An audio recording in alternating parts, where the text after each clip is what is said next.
Well, thank you for coming. I think my introduction of our guest today will be a little bit longer than my usual fairly terse, brief introductions because it's quite a track record and quite a set of extraordinary accomplishments. Stephanos Bibas is a judge of the United States Court of Appeals, Third Circuit. Born in New York City. In summers, a couple of summers, you worked for your dad, a Greek immigrant in family restaurants. Graduated high school at the age of 15. Entered Columbia University. Graduated at 19 with a Bachelor of Arts in Political Theory, summa cum laude, which for those few folks who don't know Latin means all the cum laude you could possibly get. It's pretty impressive. Master of Arts at Oxford, won a first place speaker award in the World Debate Championships. Yale Law School, graduated in 1994. Law clerk to Justice Anthony Kennedy, and assistant U.S. attorney, prosecuted some interesting cases I'll ask you about one of them shortly. Then a professor at the University of Pennsylvania Law School from 2006 to 2017, and now a judge. Please join me in welcoming Judge Bibas. Thank you, Marvin. Yeah, we're going to get shortly to what I think is really a terrific book called The Machinery of Criminal Justice that Judge Bibas wrote while he was a professor at the University of Pennsylvania. But I have about 4 questions first. Starting with your 4 children, which is harder, to being a judge on the Third Circuit Court or to arbitrate arguments among your kids? Definitely being a dad of multiple kids. Really my training ground, if I had to say there was one thing that got me ready for the bench, it was learning how the appearance of the slightest bit of unfairness among kids about bedtimes or division of tater tots, etc., how that can backfire. So once I can satisfy all of them, then dealing with lawyers is a piece of cake. And you can never recuse yourself. That's in that right. Situation. So, okay, second question I have. When you were assistant U.S. attorney in 1999, investigating, prosecuting, convicting a fellow named Alastair Duncan, a leading expert on Tiffany stained glass, for hiring a grave robber to steal priceless stained glass windows from cemetery mausoleums and resell them overseas. An extraordinary case that I would say would make a great movie or TV special, except I gather it already has. Can you just tell us a little bit about that case and what was involved in that whole process? Well, I was fascinated by the art world. I'd studied it a little bit and showed up in New York and told the FBI, if you have any cases, send them my way. And they got a tip that a high school dropout who'd been working in cemeteries for more than a decade said that he was being hired to sell an expensive Tiffany window. Now, there are only about 1,000 of them in existence, and most of them are in cemeteries, which don't sell them. So we were about to go to the FBI's expert to figure out, well, who could possibly be buying it? But my agents, it was over Christmas and New Year's, they delayed a little bit.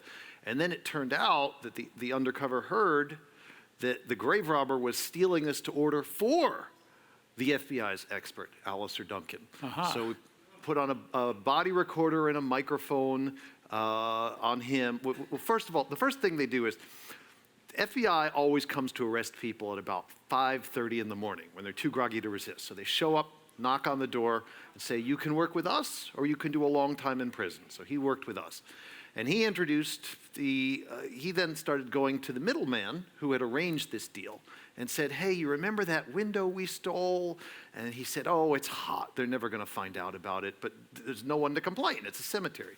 Well, then the FBI showed up at his door at 5:30 in the morning.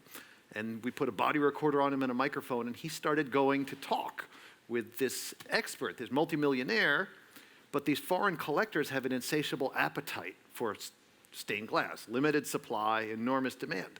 And so he caught him on tape, they're never gonna know, I don't wanna know where it came from, I don't wanna know.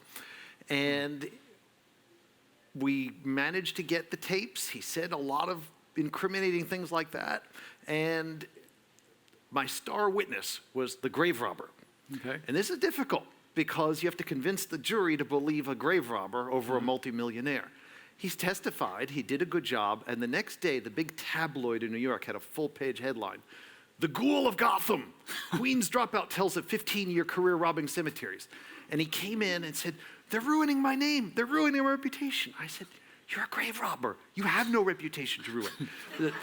But get a grip, get a grip. And ultimately, after 2 weeks of evidence in a meticulous case that the FBI put together, guilty on all counts. And, you know, there is a very shady world of people with a lot of money who think that they can buy and sell things, no questions asked. And I was very glad to get the art world thinking again about some of these items with a shady past and asking more questions. And how many years did he get? He went to prison for 2 years. Okay, okay, all right. Supreme Court cases. When you were a professor at the University of Pennsylvania, you had a Supreme Court clinic, I understand. That's right. There was a landmark case, Padilla versus Kentucky, arguing that non-citizen defendants had the right to accurate information about deportation before they plead guilty. Yes. And I want to bring that up right here because we're hearing all kinds of dire stories and news from the border, which I suspect involves in some way this decision, or does it? Could you explain a little bit about that? Well, there are lots of people. That case involved the rights of green card holders, people Okay. who are lawfully here, and whether they get accurate advice or not about whether they'll be removed from the country. But there's a tremendous lack of information or knowledge about it, and increasingly criminal justice has become intertwined with immigration consequences. And the case recognized that often what people care about most before they decide whether to go to trial, fight a case, or take a plea is what's going to happen. Am I going to be, be removed from the country, deported, not see my wife and kids again? And so the Supreme Court said, actually, people often care more about them than their prison sentences. And the criminal lawyer should at least mention this to the person so that he can consider, whether or not, what's going to happen to him and not be blindsided. So when you read the news or see the news about the border situation right now, and maybe I shouldn't even be asking this question because who knows if a case will come your way on it, but I'm just wondering, how did what you learned there help you think through what's going on right now? Well, I'm as a sitting judge, I can't opine on these. They're policy questions for the executive and legislature. Okay, fair enough. Then let's turn to something that could help you in any discussions with the executive or the legislature, namely that I read you are a brown belt in Taekwondo. Very rusty. And very, okay. How did what you learn in becoming a brown belt, how did that help you now as a judge? I think it's more a matter of discipline. People who don't take martial arts don't understand that so much of it is mental, and it's really about respecting the wisdom of people who know more than you do, learning from them, and in disciplining your body and your mind and your breathing and your attention and your focus. And those are traits that will stand you in good stead, whatever professional road you go. Okay. Now let's turn to this book, which, if you've been reading news over the past year, there's been an interesting emergence of a certain liberal and conservative coalition around criminal justice reform, which used to be a liberal issue, and very properly, it is not a liberal issue, or it is not just a liberal issue. Conservatives care a lot about that.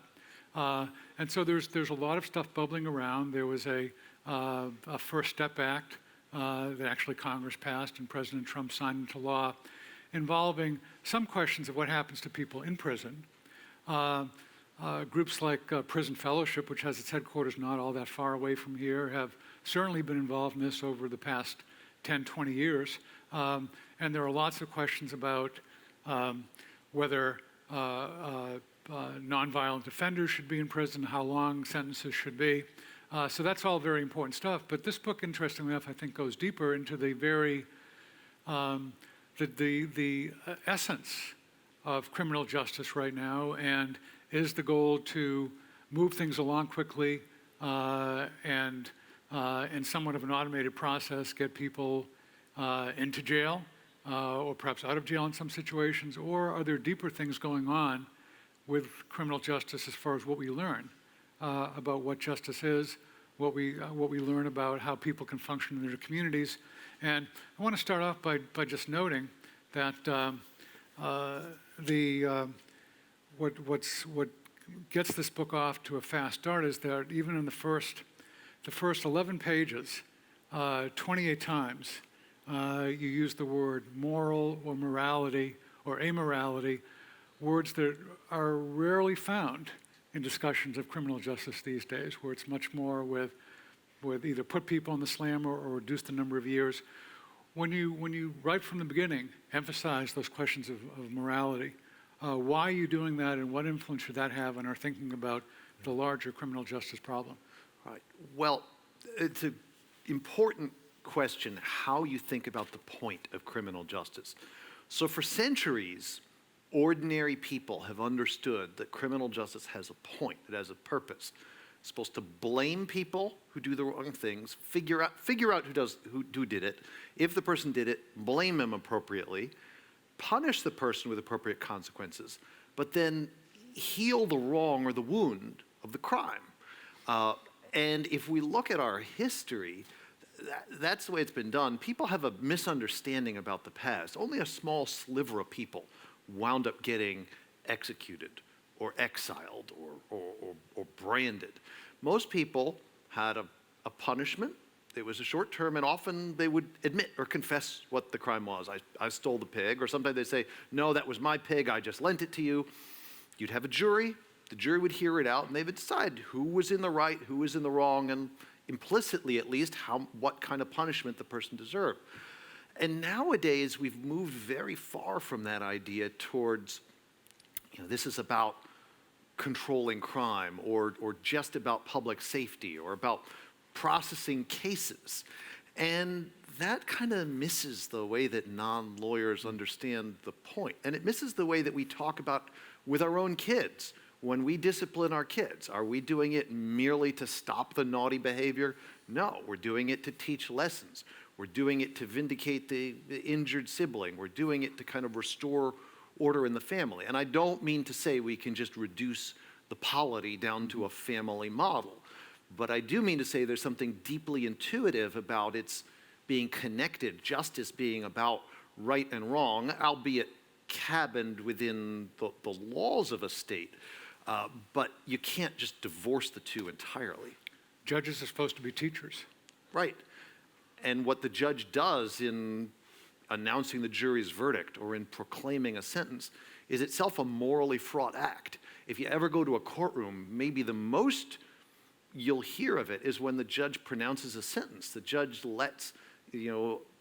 talks about what the victim endured, and the defendant may sob, may apologize, the defendant's families may be there. And sometimes it's done in a way that is cathartic and vindicating, and then sometimes it's done in a very mathematical, bureaucratic speak way that just kind of rushes it along in a few minutes and gets it off the table without doing any of that moral judgment.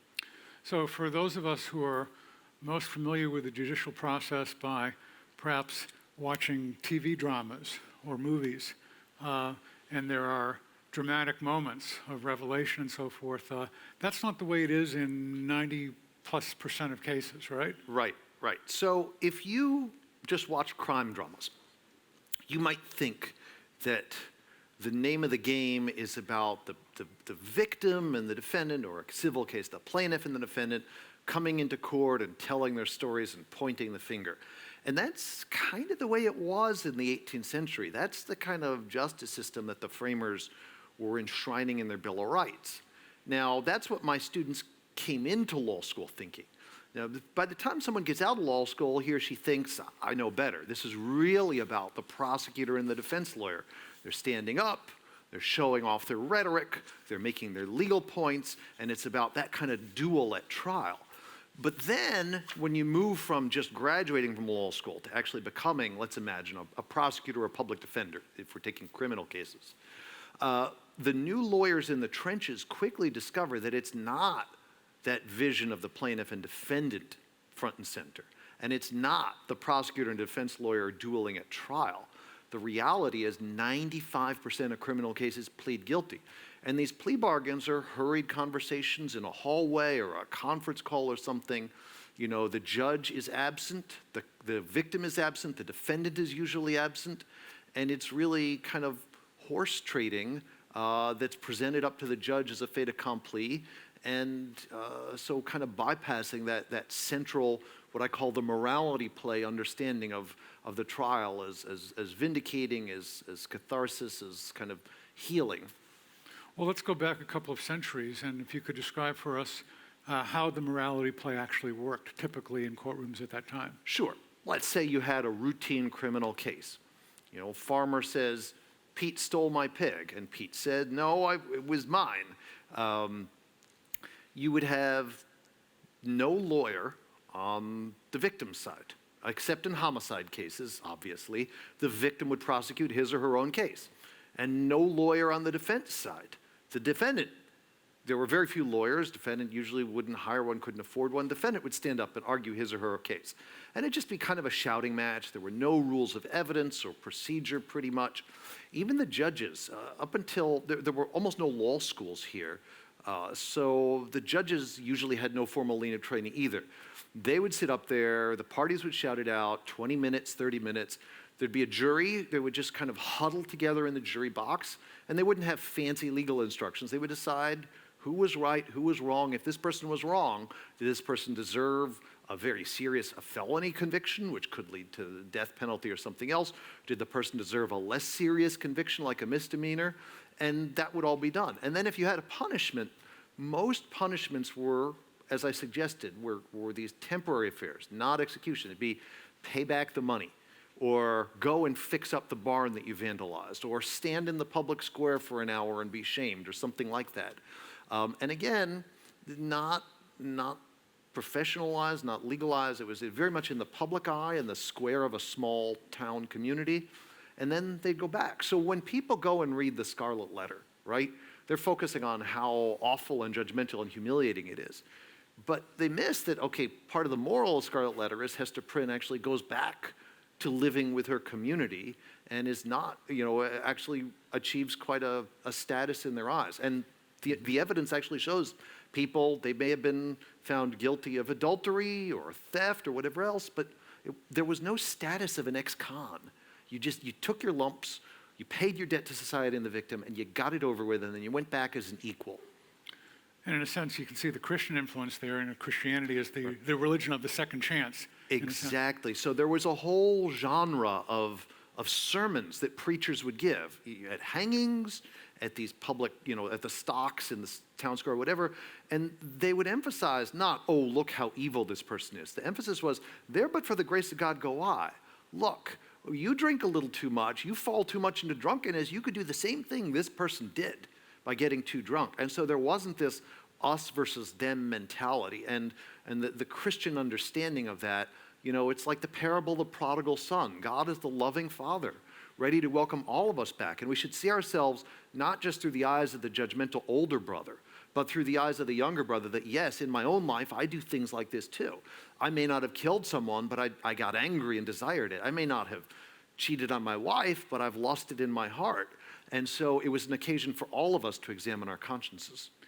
So our tendency now is to look back at those old times and say, well, they best be forgotten. I mean, we are much more sophisticated, thorough, professional, and so forth.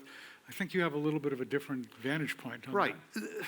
So we got public prosecutors as a system starting over the course of the 19th century.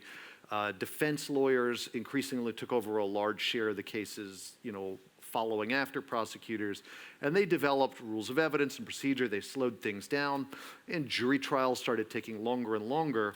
But the problem is, yes, that may have increased the fairness of some proceedings, but there's a cost. The jury trial takes longer.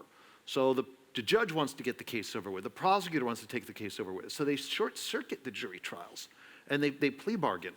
And the plea bargain, from the point of view of the lawyers, bargaining always makes sense, right? We can predict where this case will come. You get a lower punishment. I get to move on to prosecuting more cases. The downside is you don't get your day in court, and you don't see justice done. So you get a series of victims saying, hey, what happened to my case? you get defendants who say things like, but I wanted to explain. And usually the case just goes away, and the public doesn't see justice done and wonders, what are these lawyers doing? Are they bargaining? Are they giving sweetheart deals? You know, whether in fact the system is fair or unfair the way it operates, it certainly isn't seen as fair and accountable the way that in a democracy you think that the use of that power should be accountable and transparent. And we also tend to think, well, in those old days, they were somewhat savage. The cartoon image is always putting a person in the stocks, and perhaps people would pelt him with rotten fruit and vegetables for an hour or something, and that was very inhumane. And it is more humane to lock up a person in prison for several years. I mean, what can we learn rather than vaunting ourselves as superior to the past? What can we learn from how things were done? Well, one of them is the tragedy of unanticipated consequences. You know, the prison reform movement was an idealistic, movement in America. And Philadelphia, where I live, was one of its headquarters. I live a few blocks from the Eastern State Penitentiary that opened around 1830. And the idea, very idealistic, was if you just lock someone in solitude with a Bible, his conscience will convict him, his inner light, you've got him out of his bad environment, and then he'll turn his life around. Well, the reality didn't work out that way. And so it's out of sight, out of mind. We don't see the suffering of the people in prison, but we've torn them away from their families, from their jobs, from their homes, from their farms, from their communities. And then they come back and they're kind of detached from it. And so you've deprived people of husbands, of fathers, and of employment. And you've created this semi-permanent underclass of ex-cons. And, increasingly there's a stigma. People have been out of the workforce for a while. They've spent all this time in prison networking with other criminals, right? The ideal was it was just going to be solitude, but people kept coming back. The solitude broke down. And then you're hanging out with other people. You're hanging out with the wrong kinds of people. And so it may look like it's humane because we don't see the suffering that's in prison, but it actually winds up devastating people's lives in lots of ways.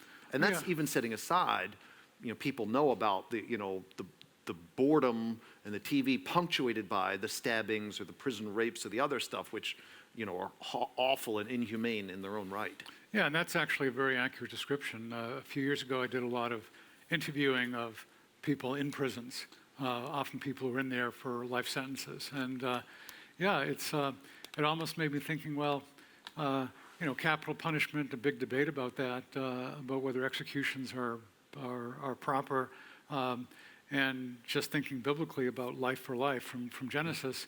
I was thinking being stuck in a prison for life in that situation with, as you say, TV watching during the day punctuated by stabbings. Maybe you work out for an hour a day and you can build up your muscles. You learn more about crime. If you ever get out, you have a graduate education in crime. But a really miserable life. You've lost your life in that way. Not all that. Right. Sometimes there are people who have chosen, I prefer capital punishment to spending the next 40 years here. Right. And the other sad thing is many of the early prison reformers emphasized we have to teach people good habits, right? We have to have them doing some kind of work or something productive. But over the course of time, there's, a reaction against this. And don't get me wrong, there were some abuses, right? There were with chain gangs and things. No one wants to go back to that. But at the same time, there were at least some productive ways in which people helped to, run the prison and support themselves. But there was a combination of small business and labor interests that over the course of the late 19th century and then culminating in the Great Depression and the Davis-Bacon Act that squeezed out prison labor because it risked undercutting free labor. And so as a result, you get people like maybe they make license plates in prison. I mean, I'm overgeneralizing. Federal prisons in Texas, Louisiana do more. But in most prisons, okay, maybe you work in the cafeteria, but very few people have the opportunity to earn any money, learn any marketable skills, or do anything that they're going to be able to do when they get back on the outside. And I think that the idleness is some of the worst of it. If you ever go read Solzhenitsyn's One Day in the Life of Ivan Denisovich, you have a bunch of people in the gulag. They're there unjustly, and they're assigned one day to build a brick wall. And you would think an economist would say, oh, they'll shirk. They're not supposed to be doing this or anything. But the work, the getting into the flow of the work made them human. It gave them meaning and purpose to their days. There was something they could accomplish. And that sense of accomplishment or excelling at anything is just, we deprive everybody in prison of that by just locking them up with the TV or something. Yeah, yeah. I know as an editor, there's sometimes pressures. We have to move things along. We have a deadline. We have to get to it, and that runs counter to quality control at times. And you just have to manage to try to do the best you can with both of those things. It seems in the criminal justice system, getting the trains to run on time has totally overshadowed quality control. Right, and I give a few examples in the book. I mean, I was shocked when I learned not just you can plead guilty and bypass a trial, of course, you could just say there's proof beyond a reasonable doubt, but someone who doesn't even admit his guilt and says, I'm not saying anything, can still enter a no contest or nolo contendere plea. Someone who says, I'm innocent, but the evidence is overwhelming, can enter what they call an Alford plea. I didn't do it, but go ahead and convict and punish me. And to a non-lawyer, that's kind of shocking that we're going to wave these cases along without even the defendant unequivocally admitting guilt so that we're sure we're punishing the right person. It's a shocking thing. And there are some, known injustices out there where we've gotten the wrong person. The innocence movement has shown us that our system is infallible. It's certainly fallible. And when we hurry these cases along and pressure people to take pleas, we say, if you go to trial, maybe you'll have a 10-year sentence or a 20-year sentence, but we can give you half that or less than half that if you take this plea. The pressures are such that sometimes even people who might not be guilty can be tempted sometimes to take it, especially if they're mentally ill or juveniles or don't speak English well. There are some especially vulnerable populations we ought to be worrying more about. And I was shocked to see how bad the public defender system for the most part is. Right. And don't get me wrong, I'm not accusing them of ill will. But even the best intentioned public defender who has 200 cases, 300 cases, 400 cases at a time, your client is held far away, he's brought to court. Maybe the first time you meet with him is in the holding cells at courthouse. Yeah. You say, hi, I'm your lawyer. The prosecution has made this offer. I recommend that you take it. That's called meet 'em and plead 'em lawyering. And it's very common in this country, and lots of clients take that. But imagine, what's your relationship going to be with your lawyer? If the first time you meet him, he's trying to pressure you or persuade you to plead guilty, it's going to inject a level of distrust. So this ability to have someone you can trust, have someone who's going to investigate your defense, et cetera, if that person has no law library, no private investigators, they're not actually in a very good position to kind of dig, to ferret out maybe the few people who might be innocent from the many people who aren't, or even just to make sure that the guilty people get appropriately tailored punishment. And when you speak of the caseload of 100 or 200 or 400, this is so parallel to what happens with social work in our welfare system, basically. Right. Social workers often become social workers because they are idealistic. They want to help people who are poor or in trouble. And then they find out they have these enormous caseloads and they just become numbers. They have to shuffle people through the system. And instead of becoming a question of, well, what can we do to help the person, it becomes what can I do to dispose of this case as quickly as possible? And in fact, it reminds me some of the way some doctors lament their experience under managed care. I have 6 minutes with this patient.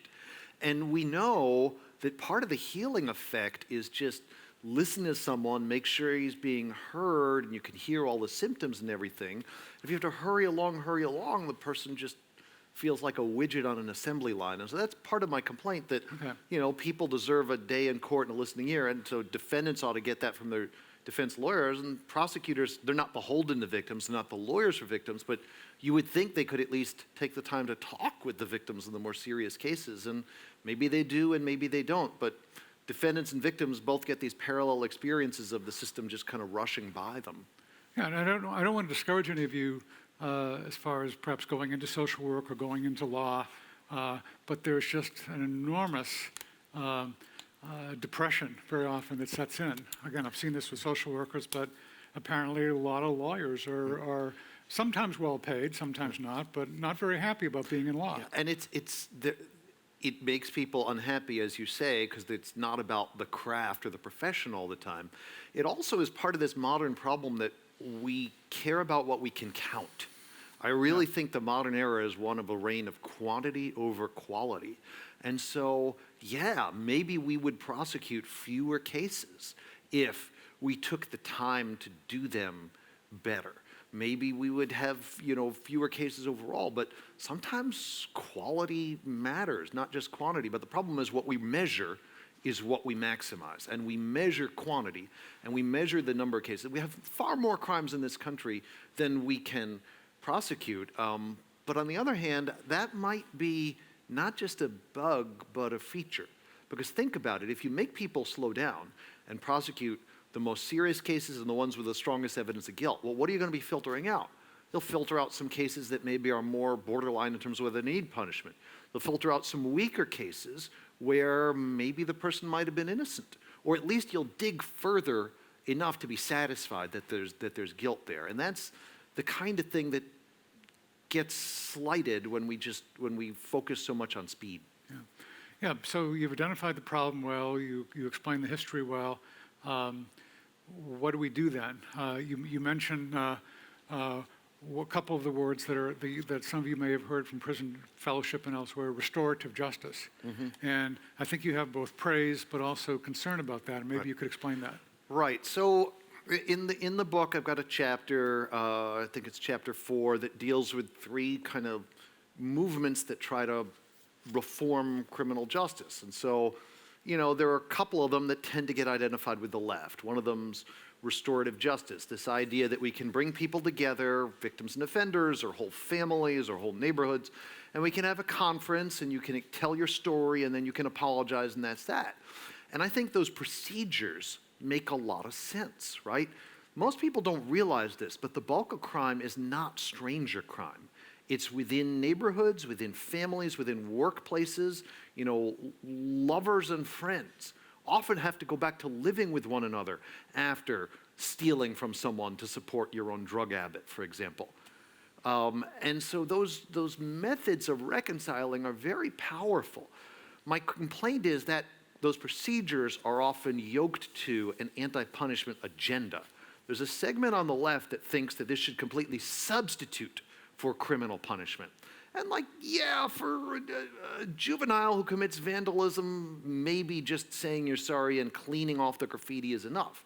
But if you want to talk about the ability to address moderately serious crimes, no, just saying you're sorry and even paying some money is not enough. It seems like you get to buy your way out of assaulting someone and leaving them with a broken nose or something like that. So restorative justice procedures make sense, but as a substitute for unequivocal condemnation and some kind of biting punishment, that's where it goes off the rails. And I say the same thing, just as on the left we have restorative justice going too far, on the right, the victims' rights movement, I think, has a lot to go for it. I think victims do deserve to be heard. Victims often are ignored. They lose their day in court and they lose their say. My complaint is that victims' rights often gets used as a cloak for, say, prosecutors groups, or the best example, the prison guards unions often are the biggest contributors to victims' rights groups, so they can be mouthpieces for the California 3 strikes laws or something else. So is it really about what the victims want? Well, if you survey victims, they don't actually say that their primary interest is the maximum possible sentence in every case. Victims are often satisfied with less than the maximum, especially if they hear why. They hear, oh, this person isn't stalking me anymore. It was just an accidental, a target of opportunity. But victims want some punishment, and they also want, an apology, and maybe they want some restitution to pay their medical bills. So restorative justice on the left has a piece, but it goes too far. Victims' rights on the right has a piece of the truth, but it gets co-opted. So we need to take some of these insights and fit them together in a way that's not left, not right, but kind of non-ideological or cross-partisan. Okay, so you mentioned the need sometimes for biting punishment. And biting now, we think purely in terms of years, Right. and so forth. What other type of biting punishment could there be besides these long prison sentences? Well, first of all, I do think that, having to face someone and apologize itself, that can be kind of embarrassing. And in a very low-level crime, for instance, that itself could be enough. Working to undo the harm you did. You've been vandalizing or stealing, helping the little old lady whom you harmed to, put her life back together. But, other things, shame sometimes can be constructive. Now, it has to be in a controlled, temporary way, but, being embarrassed in front of your community, do you want that versus being taken away for years? Sometimes that can be enough of a deterrent, enough of teaching other people a lesson, and, they don't want to do that or get in that situation. So we need to experiment with other things like this that were used in the colonial era and can be. And I'm not saying go back to, flogging in the stocks or anything like that. I'm not saying go back to indiscriminate use of the death penalty. But I am saying that we ought to think more about what actually feeds the needs of the victims in the community. And if the defendant goes away, out of sight, out of mind, people think he's not suffering that much when actually it's falling very hard on the girlfriend or wife, the kids, the community, and then this person's going to come back out. Almost everybody comes back out of prison, and we do almost nothing to prepare them for it. Well, let me try to come way down the ladder of abstraction to a particular situation. Let's say someone has stolen several $1,000s worth of electronic equipment, let's say from someone's home. What would be then an appropriate punishment, do you think? And speaking, this is a hard question. Rather than going away to prison for a certain amount of time, how could we do it in a way that was quick, embarrassing in that sense, chastening, Right. but then the person can go on with his life and be in his family, and rather than just getting an advanced education in crime? Well, one of the ideas I end the book with is the idea that we've become so enamored of rules in this context that we ought to think about trusting something like a sentencing jury to make more individualized determinations. So a few people from the victim's side, maybe a few from the defendant's side, but the balance of power with a group of like more traditional jurors, not, they don't know either party, et cetera, and you get to hear the story. How did the crime happen? How has this person suffered? How dangerous is this defendant? How much do we worry about this person? And so for some defendants, we're scared enough of them that we actually do need to send them away for a while. For some of them, we need to send them away, but also make sure they get drug treatment, alcohol treatment, make sure they take their mental their illness medications. That's a big part of what makes them dangerous, right? But at the same time we're doing that, can that person make some restitution by working? Can that person make an apology? Can that person do some other things to help this person's community, not completely buying your way out, but in a way that's going to be at least partly productive? And I don't, it's not my place as a judge to opine on particular punishments, but I do think we've become enamored of particular numbers and rules in the abstract, and not enough about what does this defendant, this victim in this community need, which is it's gonna vary, and we need more lay input like juries on that. Okay, so we'll go to your questions in several minutes, but let me just now jump to the last chapter where you have macro-level reforms, you have some micro-level reforms.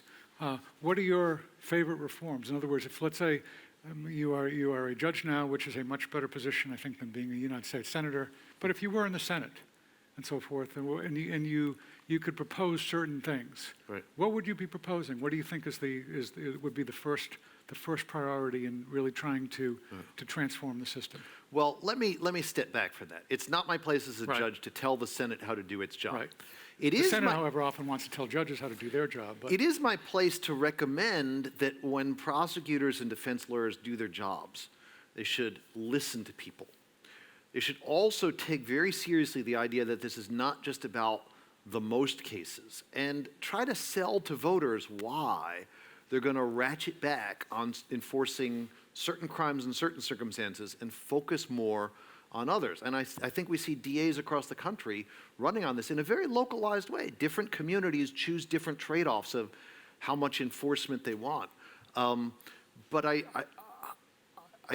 think that opening that process up and letting the victims and the defendants and the juries see more of it and take some part will force the lawyers to listen to the non-lawyers more. And that's, I guess my biggest complaint is that the system is deaf, and I do not think, by the way, I do not think that victims get to call the shots, for example. They should never get a veto or get to pick punishments. But the sense that they've been heard and respected and taken seriously is something that, that bedside manner I talked about with doctors, it matters a lot how you win or lose a case, right? For a defendant, the same thing. You may go away for a while, but did the judge actually listen to you or hear you? Now that I'm a judge, the thing I realize is whether I treat the parties before me with respect, my own perspective as a Christian is they're all made in the image and likeness of God. I'm not going to talk that way in my opinion, but that's what's motivating me. And I can treat even the worst, the most depraved, heinous murderer still as having that image and likeness of God inside him. And people may respond. Some people are never going to turn their lives around, but you have to hold out that hope. And Winston Churchill did. In the hope of everybody, in the heart of everybody, there is something, and a civilized person wants to hold open that chance for someone to turn his life around, and that includes the possibility of mercy. And so things like reviving clemency, which is an ancient tradition that's been really curtailed in recent years, it is something that is ultimately for the political branches, but I think it's a deep part of our history for good reasons, and it's a good thing that it's getting another look now. So what reforms have you seen so far that actually are hopeful? For example, on the question of prison work rather than idleness. Is there any model out there of how to do this? Yeah, so if you look at, it's funny, people like to stereotype southern states, but go look at Texas, Louisiana. Their prison systems actually have a fair number of inmates performing work, and productive work, not just ridiculous make work. The federal prison system has more prison industry than most, and as long as you can deal with the church-state challenges, you started out by mentioning the prison fellowship. I'm a big fan, as long as non-believers or those who choose not to take part don't receive any worse treatment. If congregations want to partner with a prison and go in and minister to the prisoners and connect them up, when that prisoner comes out, that person may have an apartment, may have a congregation, may have a job lined up for him or her. And if you don't come out, you know what prisoners come out with? They come out with a bus ticket and $20, maybe $50, right? So they're going to go right back to dealing drugs on the same street corner. If prison fellowship or some other group like that's connected up with them, they have a community. And we human beings, my own faith is we are persons in relation to one another. We belong in communities. And if we can welcome people back, and you are not the sum of your worst actions. You are not forever an ex-con brand on your forehead. You're still a human being. We can figure out a way, appropriate skepticism and caution to bring people back. That is the greatest gift that you can give. And Jesus did say, go minister to those in prison. And I'm very glad that prison fellowship takes that command very seriously. And it's the kind of thing that has to bubble up from the bottom up, from the grassroots. I don't see a single bill or a single national reform doing it. Okay. Questions? We have a microphone somewhere there. Raise your hand and you'll get a mic. Ask away. Who will be brave enough to ask the first question?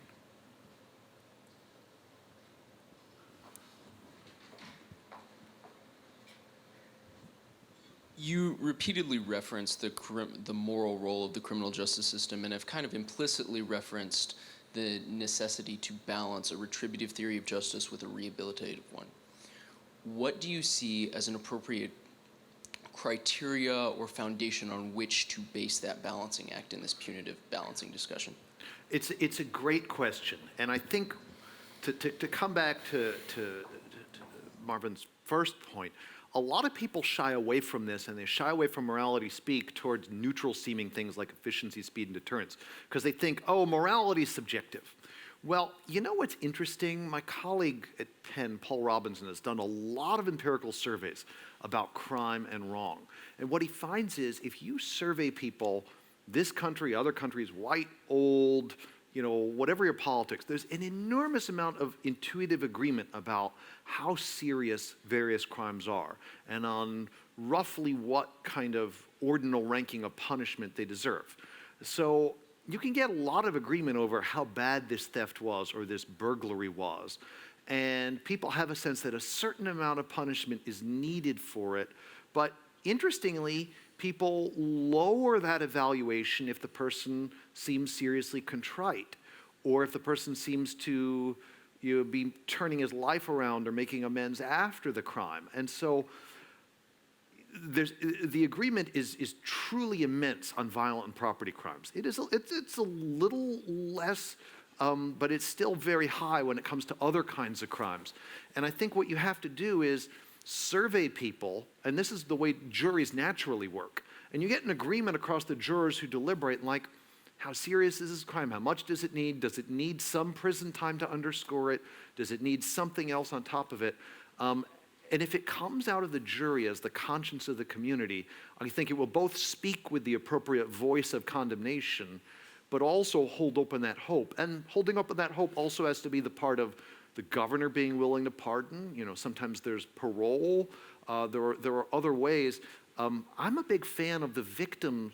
If the defendant has done enough that the victim stands up and says, okay, I feel like I can forgive now. He's going down this road.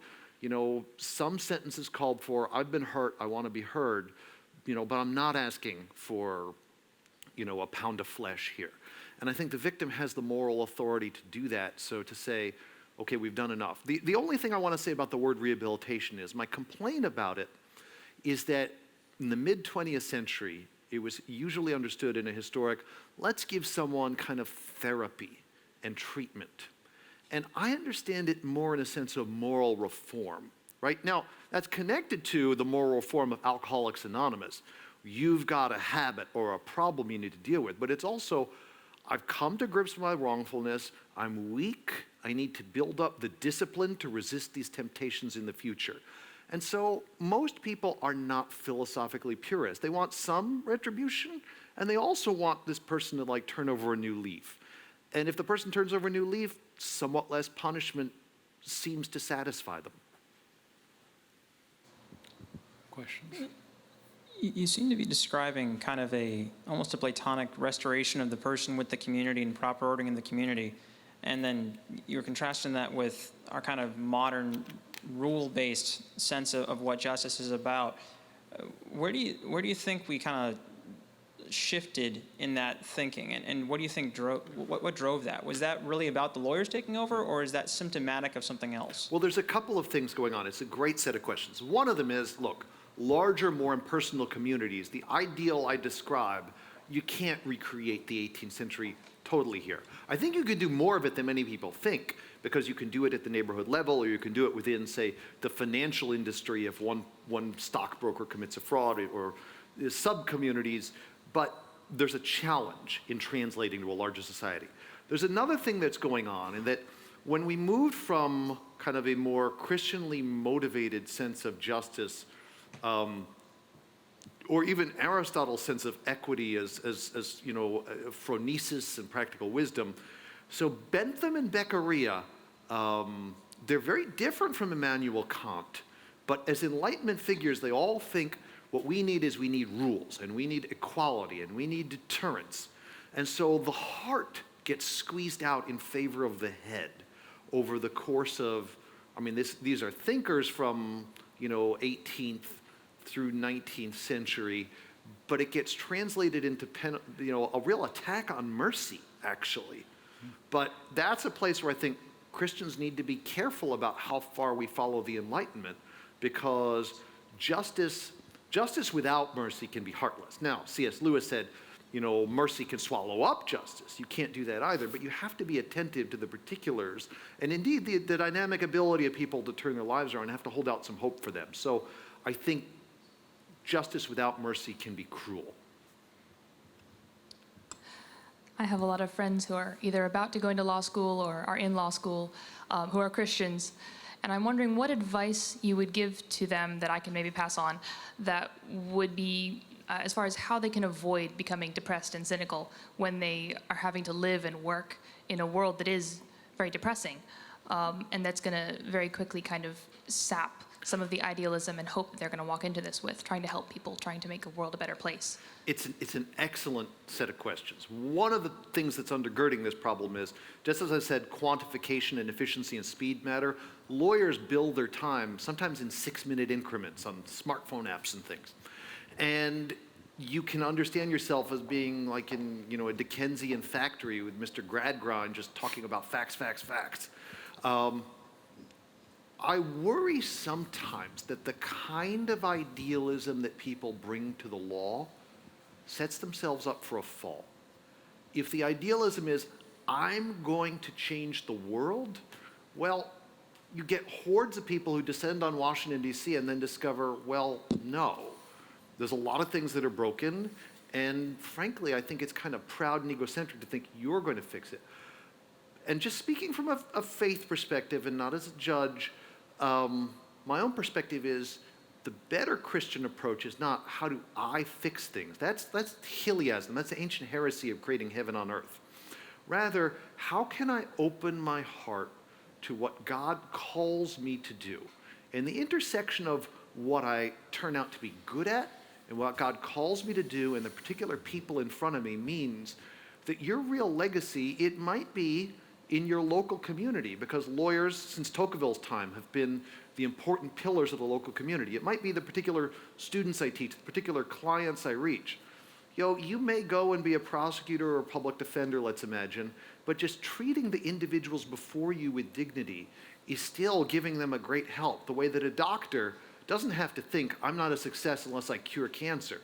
That primary care physician who makes sure that the patients in front of him have been heard and respected and treated is healing them in a way.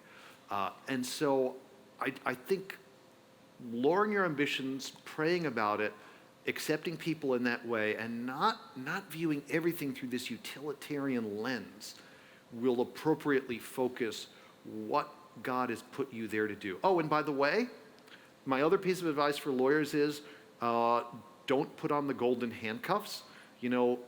First of all, try to go somewhere that will put you less in debt than many other places will. Try not to be 6 figures in debt when you come out. Don't live on all the money you earn. Be very attuned, and when you discover, I think it was a week before Orthodox Easter, I was in church, and my pager went off. This is before cell phones. I ran out to the street corner. I was reading Miranda warnings to someone my agents had arrested in the grave robber case over the phone. And then I got back into church, and the hymns were about the bridegroom comes in the middle of the night, and blessed is the servant he finds watching, and trying to lay aside all earthly cares. I realized, I'm kind of this split person. And when I realized that the nice Christian Stephanos on Sundays was morphing into the angry, competitive Stephanos at work, that's when I realized it was time to leave. So have friends outside the law as well as in the law who can keep you honest and be free of the debt, such that when it's time to leave, I don't care how prestigious it is, I don't care if everybody else in your law school is heading towards this, go where, God closed some doors, God opened others. This is where it's time for you to make a change. But if you really are marching to his drum and not just the dollars, and if you're free of debt, you have the ability to do that. You just have to be prepared that much as you love it when you start out, you may burn out, or much as you love it when you're young and single, it may not be the right thing for you when, God willing, you get married and have a family, perhaps.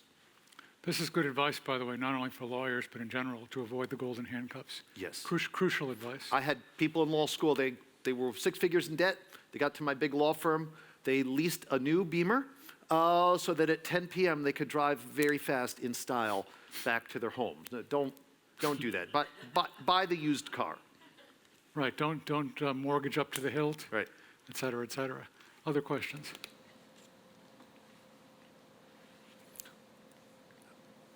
Question over here from this young lady.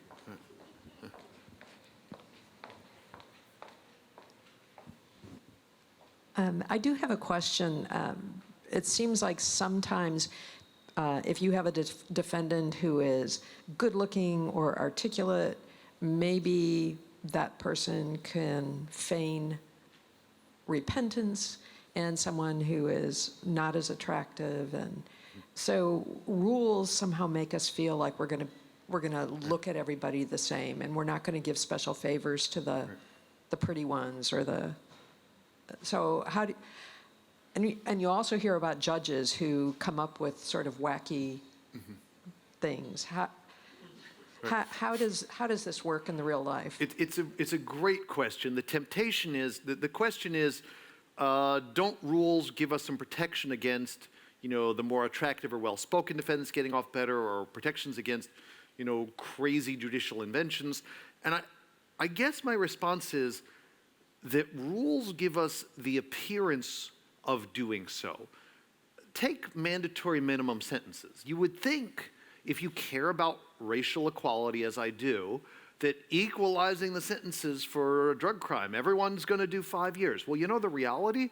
Prosecutors plea bargain most of those minima away. And it's only the few people who, defy the prosecutor or are stubborn or something else who get it. So the rule looks nice and shiny in theory, but that's not how it works in practice.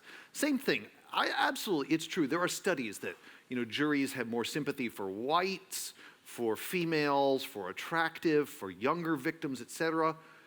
I don't think that's going away.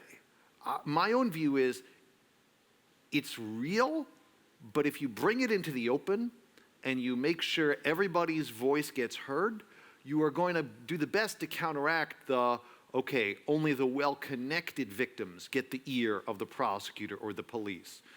You have to be aware that we have these biases, but don't pretend, don't squelch them, don't hide them. And the rules sometimes have the effect of doing that, as opposed to bring it into the open and make sure everybody's voice gets out there and gets heard, and do what you can to equalize them and remind people you've taken an oath to be fair and impartial, as indeed we judges as well as jurors do. So what is the particular role for Christians in law? Well, it's an interesting thing.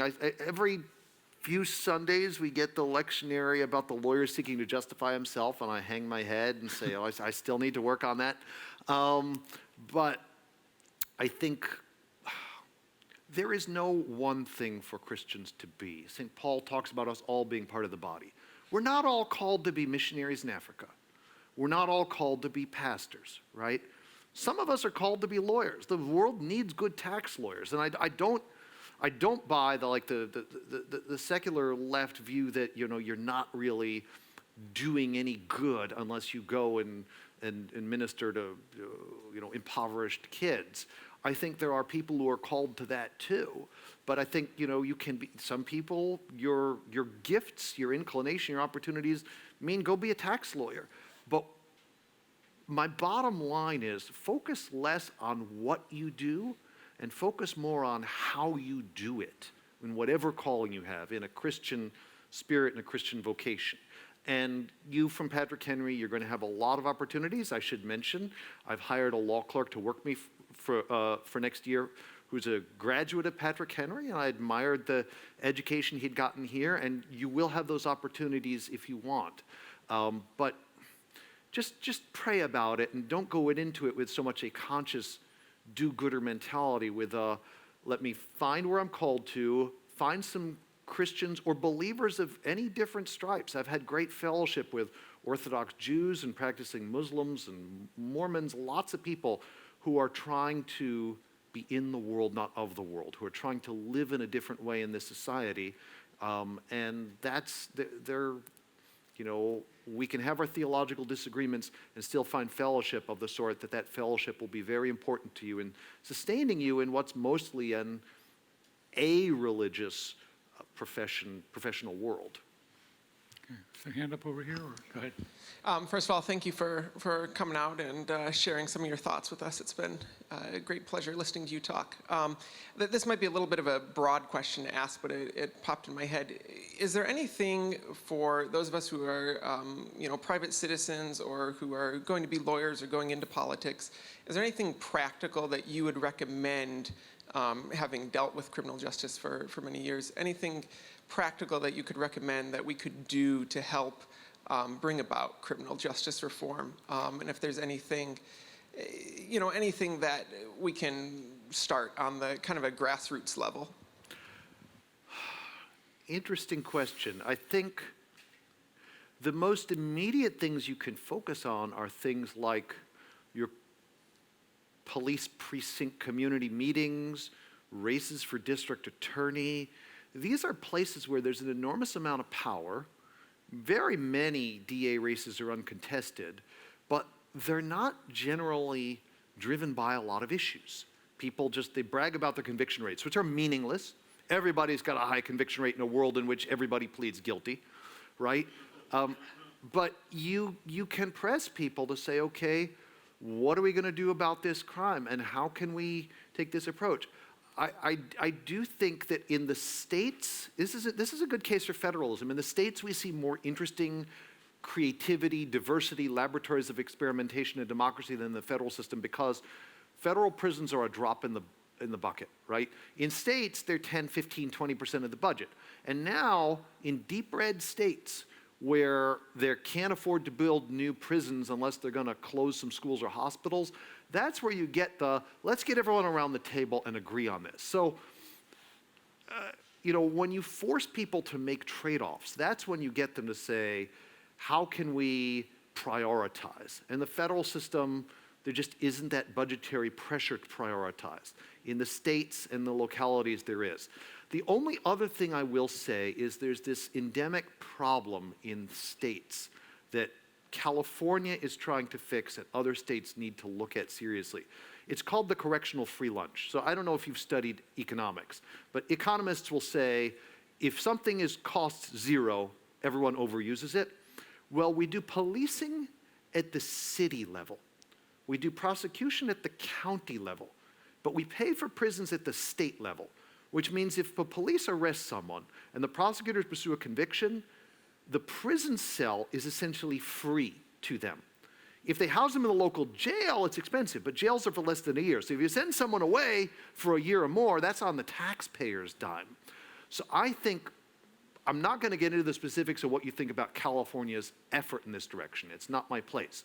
But the general idea to align the level of government and the incentives, who pays for the prison bed with who is sending the person into the prison bed, is the first step to getting people to do the appropriate trade-offs. And I tend to think the lower, more local level we wind up doing it at, the more calibrated and measured it'll be, and the less it'll be sound bites and bumper stickers on the national political scene.